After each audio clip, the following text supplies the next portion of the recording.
Team ने खो खो का पहला वर्ल्ड कप जीत लिया है। बड़ी खबर, पहले महिला टीम ने भारत को ये खुशखबरी दी और पुरुष टीम ने भी खो खो वर्ल्ड कप पर कब्जा कर लिया।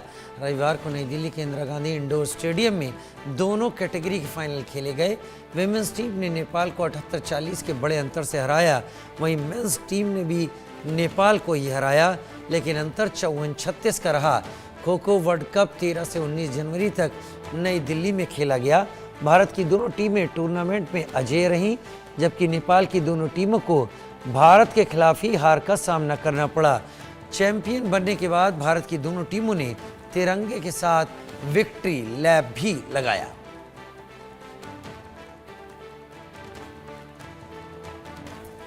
पुरुष खो खो टीम ने फाइनल में नेपाल को हरा दिया। इससे पहले महिला खो खो टीम ने भी फाइनल में नेपाल को हराया था। महिला टीम ने 78-40 के अंतर से जीत दर्ज की। पुरुष टीम ने 54-36 से जीत दर्ज की। 54-36 के अंतर से भारतीय टीम ने फाइनल जीता। तिरंगे के साथ विक्ट्री लैप भी लगाया। दिल्ली में ये दोनों फाइनल खेले गए।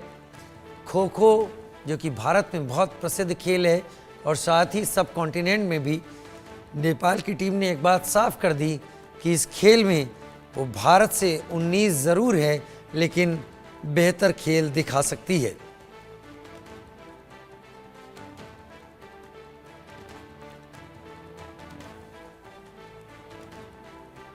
मनोज जोशी जी मेरे साथ स्पोर्ट्स एडिटर इस वक्त जुड़ गए।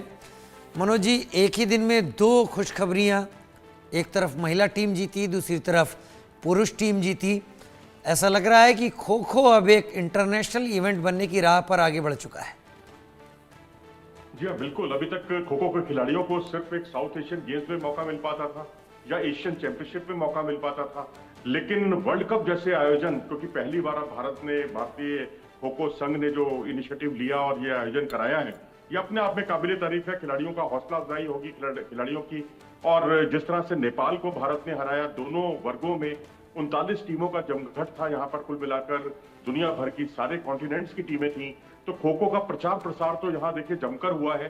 तो बस अब ये है कि इसी तरीके से और टीमें भी आगे आए, तो इसको फिर आप ओलंपिक के लिए आप कोशिश कर सकते हैं कि ओलंपिक में इस भारत की दावेदारी जो है पहले तो खो खो की दावेदारी रखी जाए कि ये टीम जो है खो खो में उतनी गरिमा है, उतना ताकत है इस गेम में, क्योंकि आपको जो स्काई डाइव इसमें देखने को मिलेंगी, जो चुस्ती फुर्ती तेजी इसमें देखने को मिलेगी, बहुत फास्ट गेम है। अगर आप इसकी तुलना बास्केटबॉल से करें या अन्य खेलों से करें तो ये कहीं उससे कम नहीं ठहरता।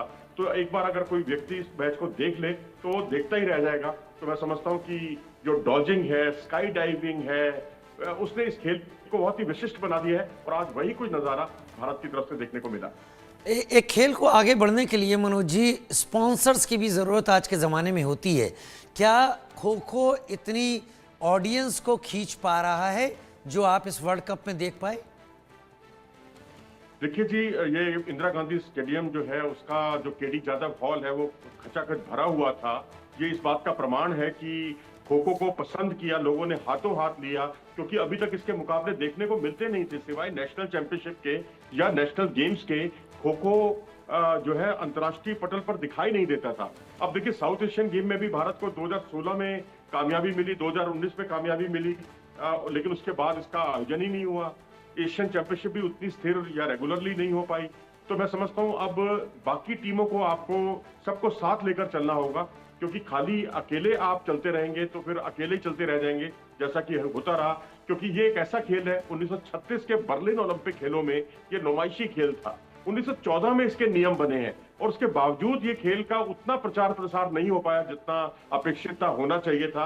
लेकिन अब ये फेडरेशन ने, सरकार ने, स्पोर्ट्स अथॉरिटी ऑफ इंडिया ने जो कदम उठाए हैं साहसिक तौर पर, सब मिलकर काम कर रहे हैं इस खेल को आगे बढ़ाने के लिए। ये बहुत ही, मैं समझता हूँ, एक पॉजिटिव फ्रेम ऑफ माइंड की तरफ दर्शाता है इनकी सोच को।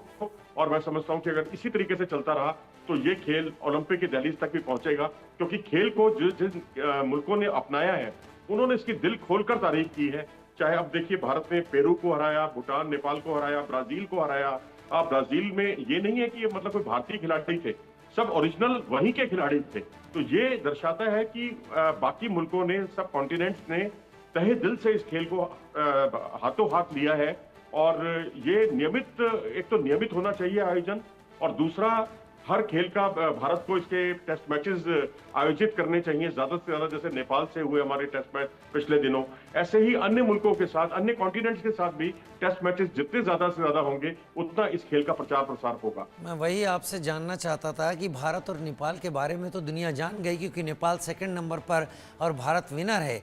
लेकिन और कौन कौन से देश हैं जो इस टूर्नामेंट में शामिल रहे? पेरू का नाम लिया, जो मेरे लिए एक चौंकने वाली बात है। और विस्तार से बताएं मनोज जी इसके बारे में, और कौन कौन से देशों तक खो खो पहुंच चुका है?